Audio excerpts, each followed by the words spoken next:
Now, Angel, this shooting, it's really hit home for the NYPD. I mean, you could feel it here in the city. It's on my way to work. I was able to pass some of these officers. That nation losing Officer Mora and Officer Rivera. What made this one so hard on everyone? It was hard because these are two young Dominican sons of New York City, right? Both of them were children of Dominican immigrants. Actually, Mora emigrated here from the Dominican Republic when he was 7 years old. It's bad because you had these two young men who looked like the people they policed, who spoke the language of the people they policed, and they wanted to make a change.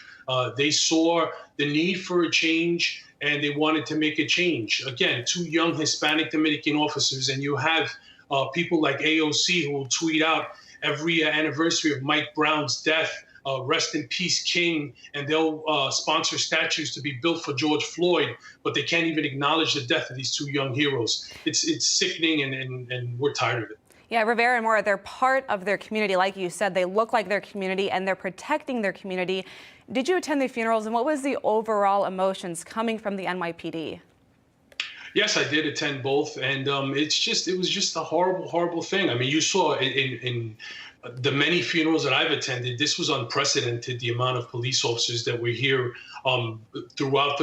they came from throughout the country and throughout the world, to be honest with you.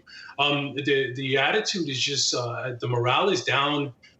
People are angry, officers are angry, they're upset. They feel like lawmakers don't have their backs. I mean, look at that smile. I mean, you never smile in your NYPD ID card picture, right? It's always everybody trying to look mean and tough. And look at this kid's face. I mean, 22 years old. It's just sad and horrific. And the police officers feel the morale is at an all-time low. They feel beaten down. They feel like nobody has their backs. And it's a dangerous time to be a police officer in New York City and across the country.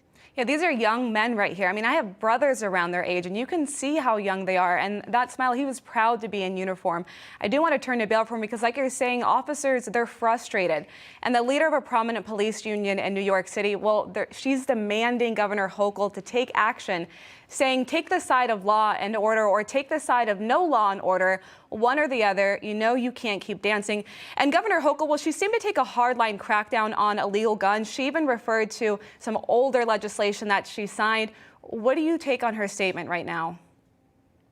Well, I mean, she has to sponsor what we need is a state legislature, right? Somebody like her, somebody like her to sponsor a bill to reform the reform. That's what needs to be done, because this bail reform, there's two key issues with it, right? The judges aren't allowed to take into account the dangers to the community that the suspect poses, okay? And the second worst issue of the bail reform law is the discovery process, right? The discovery process has been changed.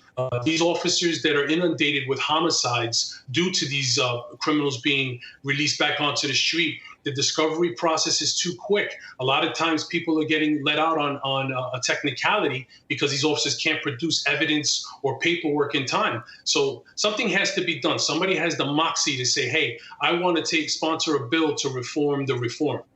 Yeah, and even City Mayor Adams over here, Eric Adams, he's saying Hochul needs to change bail reform as well. Angel Maysonet, thank you so much for coming on and giving your take. Thank you so much.